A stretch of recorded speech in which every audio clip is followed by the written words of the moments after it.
মধ্যপ্রাচ্যের যুদ্ধে বিশ্ব অর্থনীতি টালমাটাল। এই সংকটে হঠাৎ করেই নতুন মধ্যস্থতাকারী হিসেবে উঠে এসেছে পাকিস্তান। আর প্রশ্ন উঠছে, ভারত কি পিছিয়ে পড়ছে? যুক্তরাষ্ট্র ইরান উত্তেজনার মাঝে কূটনীতিতে নতুন সমীকরণ তৈরি হচ্ছে, যেখানে পাকিস্তান সক্রিয় আর ভারত তুলনামূলকভাবে নীরব। সম্প্রতি পাকিস্তান যুক্তরাষ্ট্রের শান্তি প্রস্তাব ইরানের কাছে পৌঁছে দিয়েছে, এমনকি বৈঠক আয়োজনের প্রস্তাবও দিয়েছে তারা। এছাড়া চীনের সমর্থন চাইতে বেইজিং সফর করেছে পাকিস্তান। মানে এক কথায় সক্রিয় মধ্যস্থতাকারীর ভূমিকায় হচ্ছে পাকিস্তান। অন্যদিকে ভারত সরাসরি কোনো মধ্যস্থতায় নেই, কৌশলগত নিরাপত্তা বজায় রাখছে দেশটি।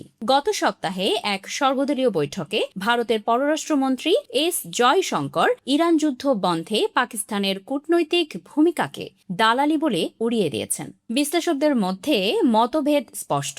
এক পক্ষ বলছে ভারত সুযোগ হারিয়েছে, আর অন্য পক্ষ বলছে আমন্ত্রণ ছাড়া মধ্যস্থতা করা ঝুঁকিপূর্ণ। তাই ভারতের অবস্থান ঠিকমতোই আছে।